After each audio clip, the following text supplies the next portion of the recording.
What do you think makes a good ball player? I don't know. You don't know? We're back now with the breaking news. Tom Brady. Tom Brady. Tom Brady. Tom Brady. Tom Brady is the greatest football player. I go, wow, that's quite a journey.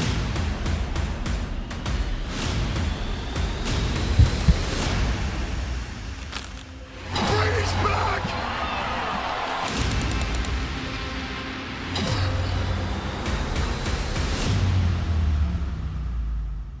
Nothing was given to me, so I'm going to go out there and compete as hard as I can.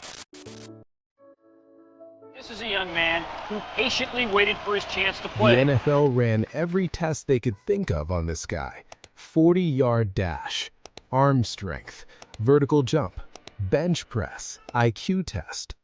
The works, 6 hours of evaluation, and when they were done, when every coach, every scout, every front office guy with a clipboard had finished measuring every part of him, here's what they actually wrote down. This is the draft report on you. Poor build, skinny, lacks great physical stature and strength, and gets knocked down easy. And one scout, one actual paid professional, looked at this kid and said, I don't like him. Smart guy. That's it. That's smart guy. 7 Super Bowls. More than any quarterback in the history of the sport.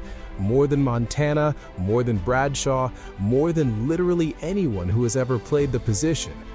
And the NFL. The same organization that spent 6 hours telling him he wasn't good enough, handed him every single one of those trophies. Congratulations, Tom Brady! Congratulations, Tom. They built the monster. Not with training, not with a contract, not with a single thing they did for him. They built it by saying no, over and over and over again. Every rejection, every slight, every name called before his all of it went straight into the engine, and they had absolutely no idea what they were building. You know, I wasn't like the kid where you see Tiger Woods swinging on the Johnny Carson show at 2 or 3 years old. But I saw myself as someone who probably had some other traits that maybe were hard to identify, but that were really sustainable over time, which was, I would say, work ethic and discipline.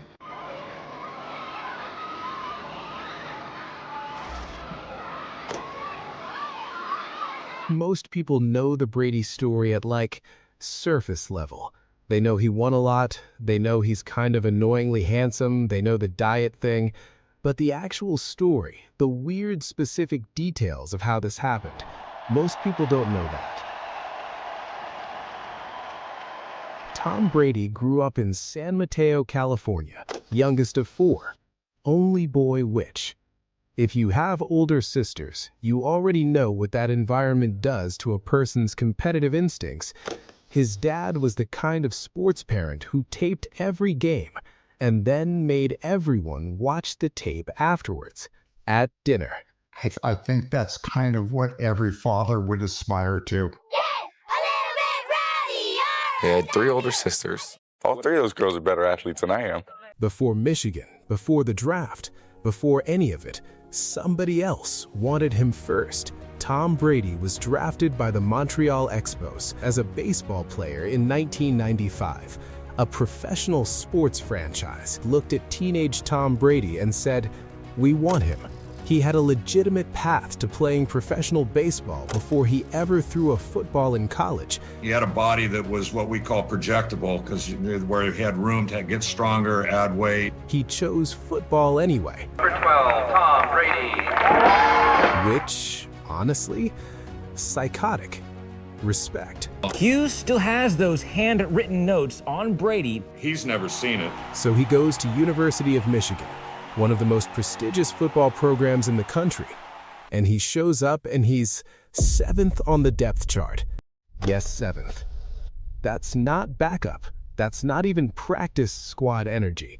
That's basically, we put your name in the program so your parents feel okay about the tuition territory. He sits there for 2 years. 2 years of watching other people play the position he came here for, and it messes with him, like, genuinely. He hired a sports psychologist. He seriously considered transferring to Berkeley. You know, and my freshman year, I didn't even play. I was the backup quarterback on a team that went 0-8. I couldn't get on the field, and we never won a game anyway. Which, if he transfers, none of this happens. One decision away from nobody ever knowing his name, and Brady becomes some guy who had a decent college career and then sold real estate in the Bay Area or something. But he didn't transfer. Instead, he clawed his way up, earned the starting job. And then, Michigan's response was to recruit Drew Henson. And they recruited a kid named Drew Henson, and I was like, the competition's relentless. At first I was looking at the guys ahead of me. Now I got to be looking down at the guys behind me too. Okay, Drew Henson. People need to understand who Drew Henson was in 1999. Michigan coach Lloyd Carr called him, without question, the most talented quarterback I've ever been around. The New York Yankees were paying him $2 million as a baseball hedge, just to make sure they had him if the football thing fell through. Every scout in the country was losing their minds over this kid. He probably was the most highly touted athlete to come to Michigan. Brady's friend and teammate Scott Loeffler had a line for this. Batman doesn't have any superpowers, but Batman believes he can whip Superman's ass. Brady was Batman. And the Michigan coaching staff, in Brady's senior year, his actual last shot, decided to platoon them. Brady plays the first quarter. Henson plays the second. Whoever looks better gets the rest of the game. Imagine that. You've spent 3 years grinding for this, and now you play 1 quarter and then sit down while someone else tries to take your job. Every single week, Brady got pulled mid-game against Syracuse. Far defensively, they've got him. Brady's down. Came out in the second quarter. Henson came in. So Drew Henson steps in as the Wolverine quarterback. Henson's offense won the game. Brady walked into the locker room after that game, got on a table, and sang the fight song. He wrote about it later. He said he was disappointed, frustrated, embarrassed. Those are his words. He was humiliated. Why that hits different than everything else in this story, but it does. Okay, the draft. Brady and his family are sitting at home expecting him to go in the second round, maybe the third. His dad said they'd been told, genuinely led to believe, that he'd go somewhere in that range. Round 1, nothing. Round 2, the first quarterback goes, Chad Pennington to the Jets at pick 18. Round 3, pick 65, Giovanni Carmazzi to the San Francisco 49ers. Stop. Hold on. The San Francisco 49ers, Brady's hometown team. The franchise where his idol Joe Montana, the guy Brady had spent his entire childhood studying, had played. And they passed on Brady and took Giovanni Carmazzi. To be quite honest, did nothing that would say, hey, we need to draft this guy. Who is Giovanni Carmazzi? Giovanni Carmazzi was everything Brady wasn't on paper: fast, athletic, strong arm, can't miss. Carmazzi got to his first preseason game, which happened to be against the Patriots. Against Brady, and by all accounts just froze. Coach Steve Mariucci later said it seemed like Carmazzi lost his nerve to play NFL football in that specific game. He was cut shortly after. When ESPN tracked him down in 2011 for the Brady 6 documentary, Carmazzi was living on a farm in Northern California. He owned 5 goats. He did not own a television. The draft continues. Brady's dad later described what was happening in that house. With each name, it was becoming worse and worse. Round 5, Chris Redman, T. Martin, Mark Bulger, Spurgeon Wynn, who went 16 spots before Brady out of Southwest Texas State, and whose career lasted approximately 1 season before nobody ever heard from him again. The 6th round, he says, I gotta get out of here. So he gets up, comes downstairs, and grabs a baseball bat and starts walking up the street. Brady couldn't sit in the house anymore. He went for a walk, just him and his parents, around their neighborhood, not really saying anything, watching quarterback names roll in on his phone that weren't his. How much time's left on the clock? 9 minutes and 18 seconds. 6th round, pick 199. It was just a tough day, you know. The New England Patriots called Brady. Tom Brady, the quarterback. You know, finally when the Patriots called, I was so excited, you know. I was like, I don't have to be an insurance salesman, you know. 6th round, pick 199. And I was like, all right, I'm going to make all those other teams pay. 11 years later, ESPN sat Brady down to talk about draft day for the Brady 6 documentary. And Brady, who by this point had 3 Super Bowl rings and was one of the most famous athletes alive, broke down on camera trying to get through the memory, couldn't finish the sentence. His production company is called 199 Productions. That number is literally tattooed into his identity. Oh, Tom Brady gets his first career start in the National Football League. Brady arrives at New England as the 4th-string quarterback, contract barely worth mentioning.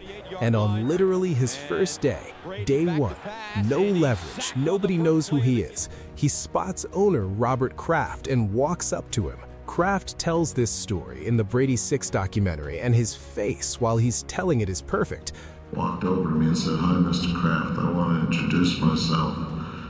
I'm Tom Brady, and I'm the best decision this organization has ever made." He was the 4th-string quarterback.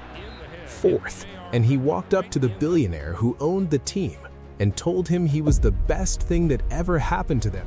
Meanwhile, his Michigan teammate, Aaron Shea, who'd been drafted in the 4th round, so technically doing better than Brady at this point, got a phone call. Brady just said, "Don't forget about me." And Shea also remembered something from those Michigan years. Their apartments were stacked on top of each other, and Shea could hear Brady leaving at 6 a.m. every morning to run the stadium stairs nobody was watching. It didn't mean anything yet. Just a guy running stairs alone before the sun was up.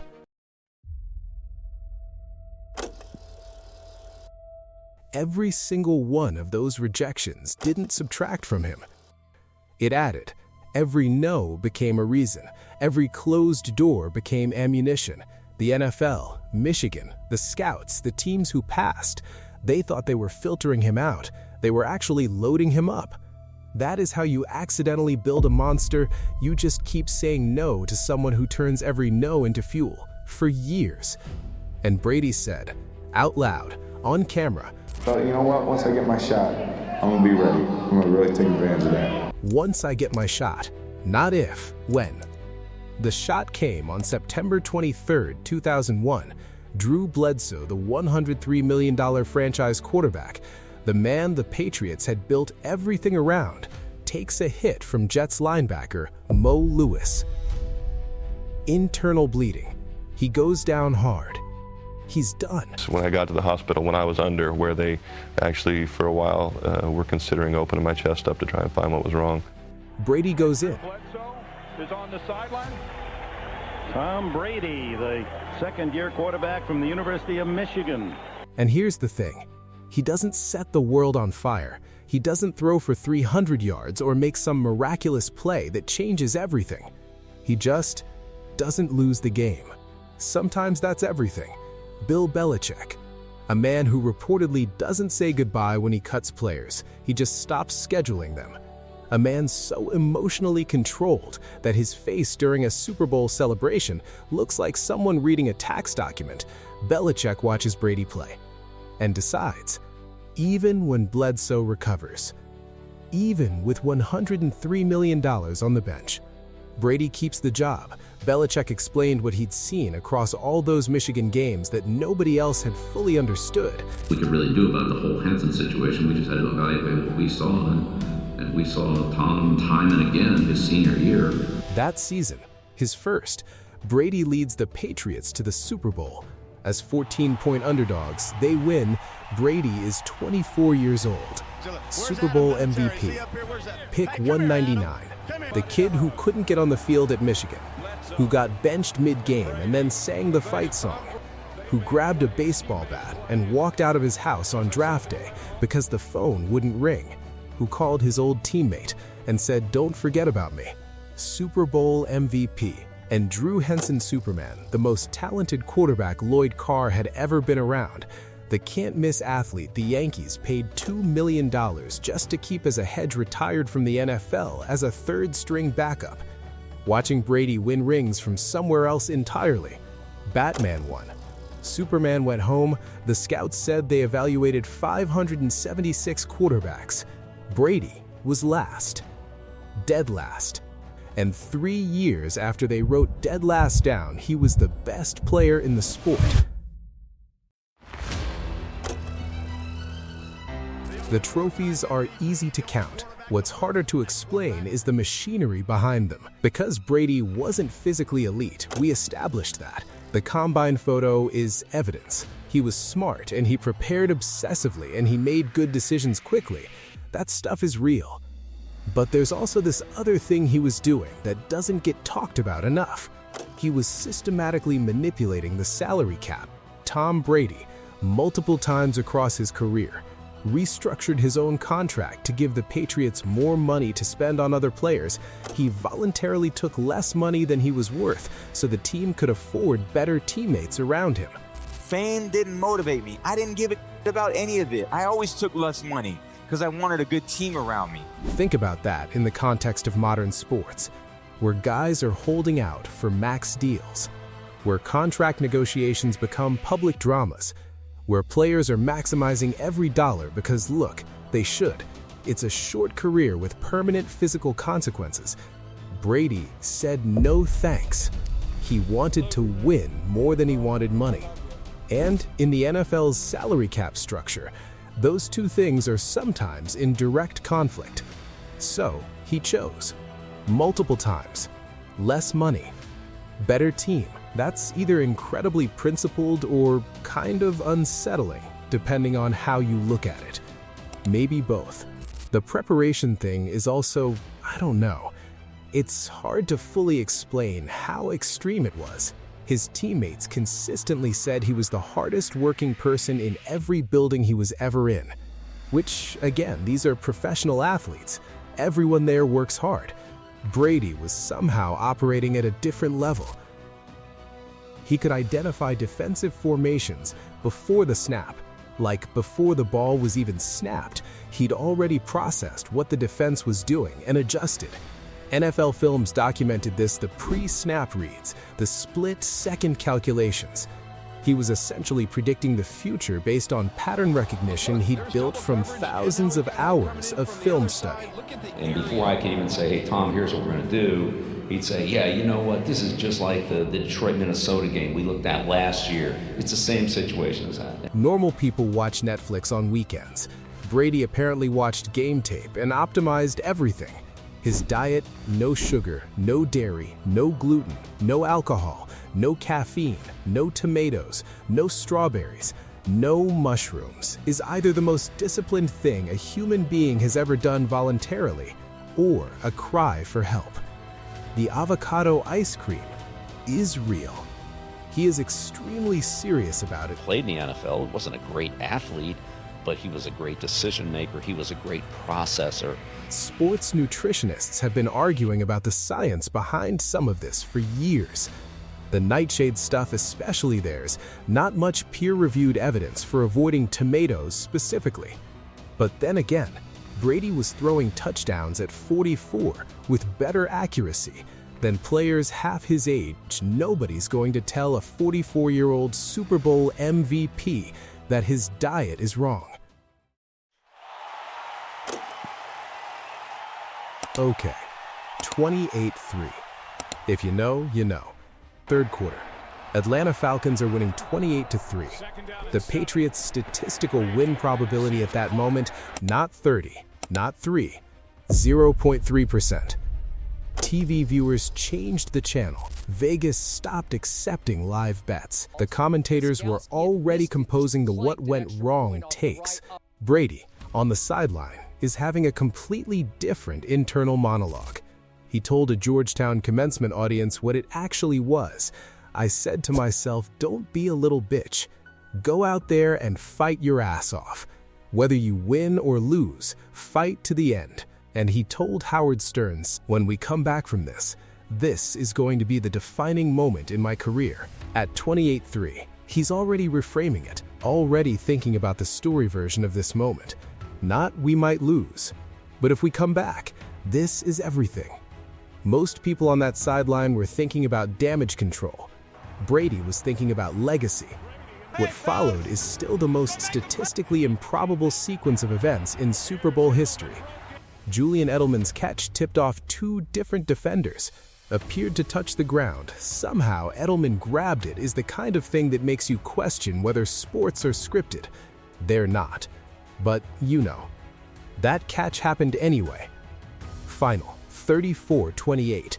First overtime in Super Bowl history. 0.3% became 100%. His mom was in the stands. She'd been going through cancer treatment. It was her first game of the season. Sometimes the universe just writes things. Tom Brady is not entirely a clean story. There's a part of this that doesn't fit the legend cleanly. It's the alleged cheating scandal launching 1,000 saucy headlines. Deflategate. Deflategate. In 2015, the NFL concluded Brady was, their words, at least generally aware that Patriots staff had been deliberately deflating footballs to make them easier to grip. He got suspended 4 games. He denied everything. I have no explanation for it. I don't know what happened between the time that I touched it and fought it for months. A federal court initially threw out the suspension. The NFL appealed. He served the 4 games. And then in the middle of the investigation, Brady had his phone destroyed. The phone investigators had specifically asked to see the one with apparently around 10,000 messages on it. Was that obstruction? Routine phone rotation?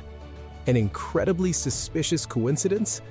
The NFL called it obstruction. Brady said it was standard. You can decide. What's harder to dispute is this. The football world has never agreed on what actually happened. What's harder to dispute is that the controversy gave everyone who already didn't like Brady a villain story they'd been waiting years to write. He responded to all of it by saying almost nothing publicly, and then going out and winning another Super Bowl. Which, as responses go, is pretty effective. 20 years. 6 championships. The most dominant dynasty professional football had ever seen. Brady and Belichick and the Patriots, a combination so dominant it felt permanent. Then Brady left, packed up, moved to Tampa at 42 years old. The logo looks like a pirate-themed birthday party for a 7-year-old. Just putting that out there. The media didn't hold back. System quarterback. Can't do it without Belichick. Past his prime. One ESPN commentator genuinely suggested he might not make the playoffs, and honestly, those weren't crazy takes. Brady had spent 20 years in one city, one system, with one coach. He had never called a play in any other huddle, never learned any other language. The case against him was real. What nobody knew at the time was that even Belichick understood it was over. Brady didn't just pick Tampa out of convenience. He scouted it. He identified Mike Evans and Chris Godwin, 2 of the best receivers in the league. He saw a defensive front 7 that could carry games. He saw cap space. He made a calculated decision and then called up some former teammates to come join him. He showed up to a city that had never seen a Super Bowl parade, with no system he'd ever run, no receivers who'd ever heard his cadence, and an offense he had to learn from scratch. He was 43 years old. Brady wins the Super Bowl. Not barely, not lucky. He threw for 201 yards, 3 touchdowns, no turnovers. The Bucs won 31-9. It wasn't close. He was the best player on the field. At 43 years old, the system quarterback argument didn't just die in Tampa. It got buried. Brady didn't need Belichick. He didn't need New England. He didn't need 20 years of familiarity. He needed a football and 11 guys willing to work. And remember Brady's hometown team, the 49ers, the franchise of Joe Montana. The team he grew up loving, they passed on him in the 3rd round to take Giovanni Carmazzi. Two days after Montana was inducted into the Hall of Fame, they were hoping Carmazzi was the next Joe Montana. He wasn't. The next Joe Montana was on the field that day.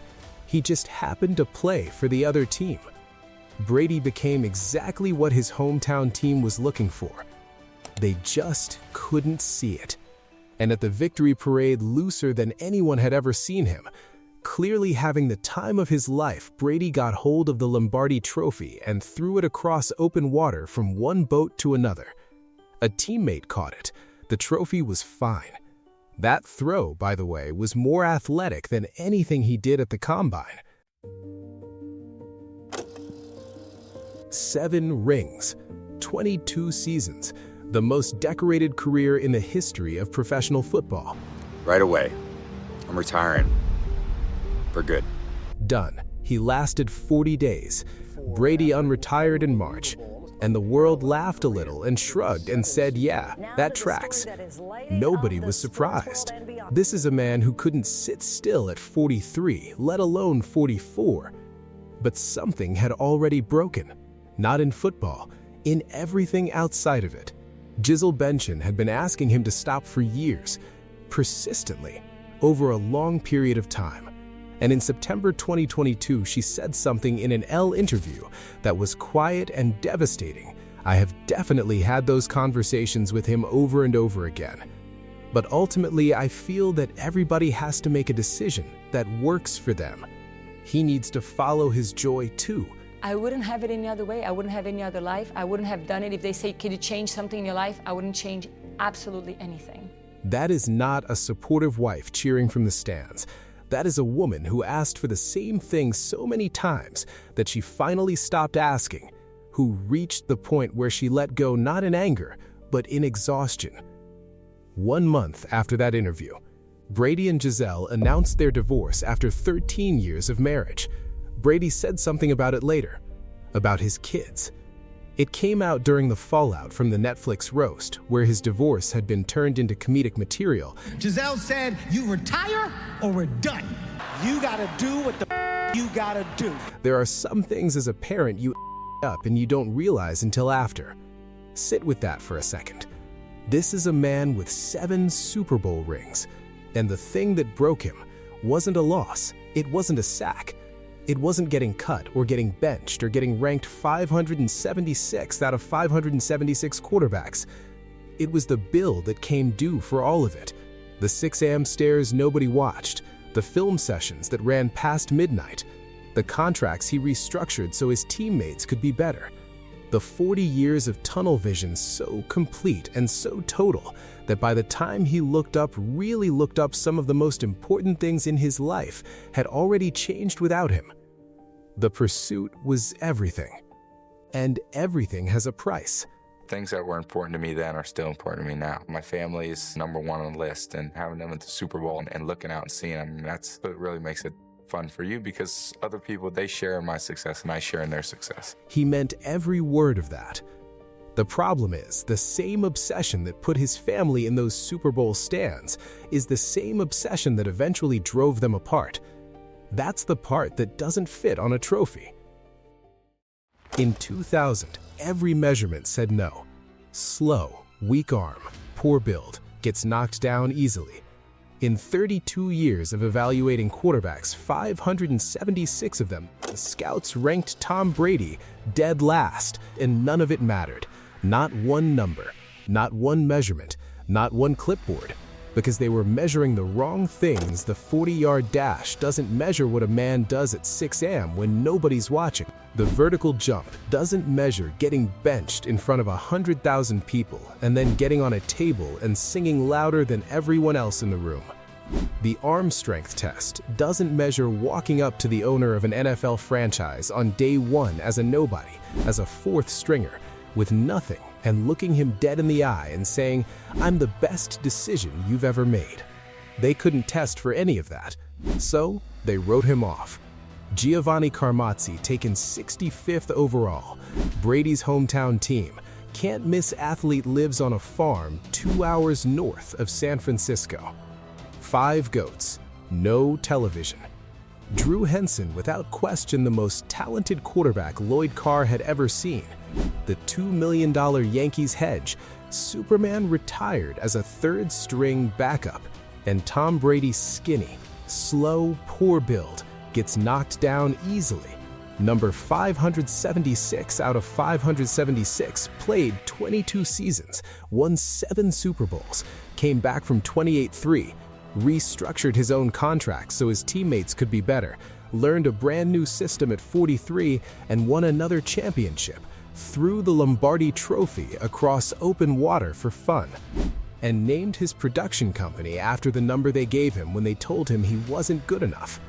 The last word on what that was from the man who watched it closer than anyone. This game is a struggle. Tom Brady embraced that struggle more than anybody I've ever known. That's how you accidentally create a monster. You reject someone who feeds on rejection. You close every door on a person who uses closed doors as steps. You tell him he's not enough over and over for years, and he turns every single not enough into the next reason to prove you wrong.